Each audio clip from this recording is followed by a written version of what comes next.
What is going on, guys? Welcome to episode 63 of Pub Sports Talk. Got the whole crew with us, minus Slate. He's still at football practice, putting in that grind, putting in that work to try to go to the state championship game. Golly, boys. 4 in a row. Could you imagine? Like Ric Flair and the Four Horsemen down there.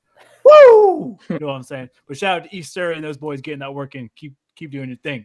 But with us tonight, we got Fitz, Tim, Matt, and our young producer, Wes. You heard him on last week's episode. He did a phenomenal job, so he's be talking for us during this episode as well.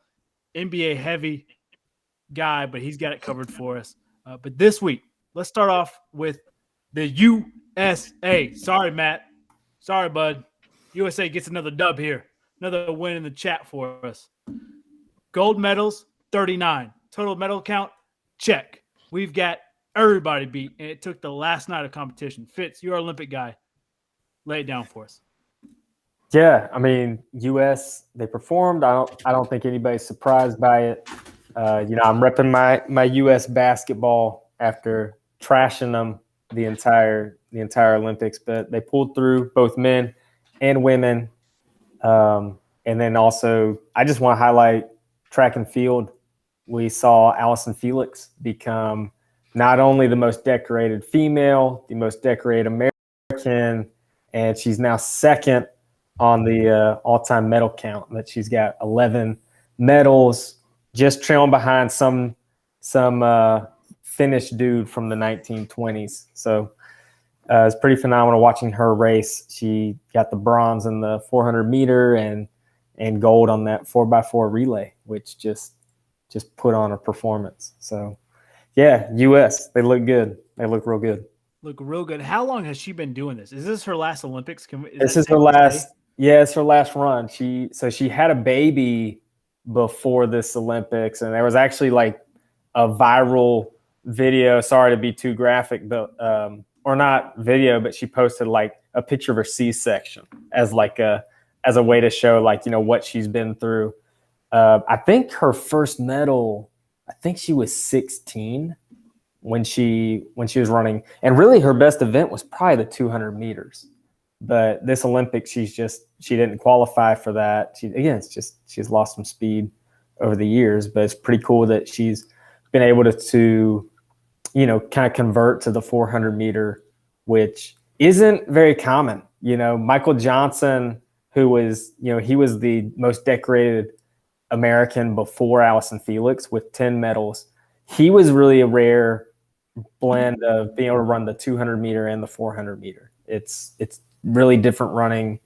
Usain Bolt, he ran the 400 when he was 17, but then had the focus primarily on 100 and 200 meter. He didn't quite have the closing speed, which is kind of weird. Like when you think of like someone like Usain Bolt, it's like, oh, like why wouldn't 400 meters be just as easy? Like just hold it longer, but it's just a different pace. And Bolt just has to go all out and do the damage at the end. So it's interesting. It's interesting to see how she's able to convert and change over like that. Yeah, you're absolutely right. I mean, that Nike deal, which you kind of alluded to earlier, I mean, she lost her Nike endorsement. She lost a lot of things. And for her to come back and have this amazing career that she had and still being a mom, still rocking it out, love to see it. What else you got for us Olympic-wise? Yeah, so I think Felix was probably like the most like – it was probably like a career milestone in this Olympics, is like she stands out just as kind of like the featured storied athlete. But I think the athlete of the Olympics, and I'd be curious to hear other people's thoughts, but I think the athlete of this Olympics has to be the 14-year-old Quan Hongchan from China. She had 3 perfect dives in the 10-meter diving, and she beat a new mark of all 6 of her dives added up to 466.20, beating the previous record, shattering the previous record, which was 447, which is just nuts. And like watching the diving, like it was almost, I had like a reaction like watching a dunk contest. Like there was one dive, she like did a handstand and like she stands on her hands, and it's like all dramatic, it's all suspenseful, and then she does all the twists and turns, lands it, and the reaction was kind of like a whoa, like, you know, like I can't believe I just saw that. So, I mean, if you didn't catch it, just look it up on YouTube. Pretty sure NBC Sports has all 6 of her dives, but 3 perfect dives, and you literally know nothing about diving, but you watch it and you go, wow, like I've never seen someone do it that effortless, and just crazy. 14 years old. You said 14? 14 years old. That's crazy. So like, I'm even curious, like, you know, this is, you know, how long can she continue to do that? Like, do that? Is it like a Simone Biles situation? Like, she's going to be in the Olympics year after year? You would hope so. You know, and Paris 2024 is not that far. Yeah. No, you're absolutely right. And we talked about it in episode 62. This is the Olympics for young people. I mean, you have had a 13-year-old win the skateboarding gold, this 14-year-old woman winning diving. Like, it's amazing to see what these young people are doing. Olympics are looking real stacked next couple of years here. Yeah, and the next Olympics is actually in less than a year. It'll be right before the Super Bowl, which is crazy. Like, we'll have the opening ceremonies. I think that's Pro Bowl weekend. We have the opening ceremonies, and then we have a Sunday right in the middle of it, and that's Super Bowl Sunday. So just crazy. I mean, that 1 year pushback because of COVID. Now we get to double dip in Olympics, which is kind of nice. I mean, nobody watches Pro Bowl anyways, and now you had the Olympics on top of it. Like, it's done. Dead. That's true. The only one more event I want to highlight just from this past week was the men's 1,500 meter or men's mile, and it was an Olympic record, which is very rare for the Olympics. We talked about in our past 2 episodes how distance running in the Olympics, you don't use rabbits. They tend to go out slower and run more tactical. But it was Timothy Cherio just took off like from the start. He just took the lead.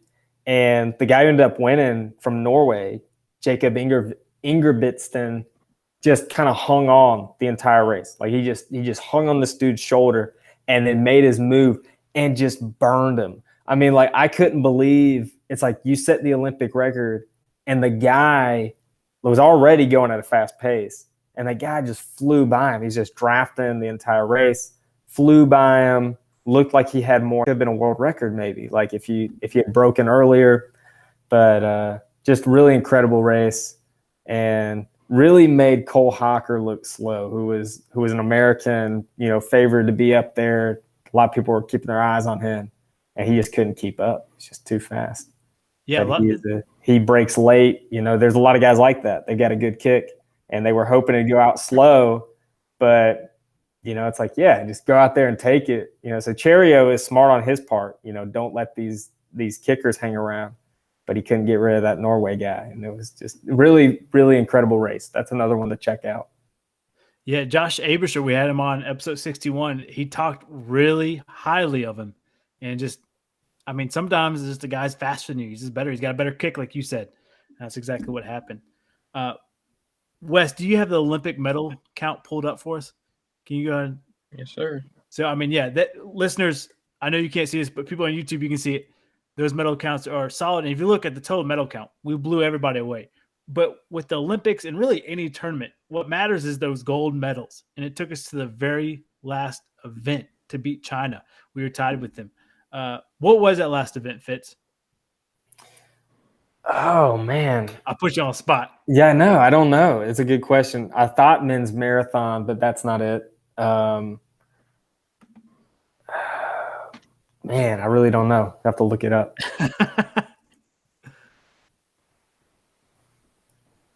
Do a deep dive.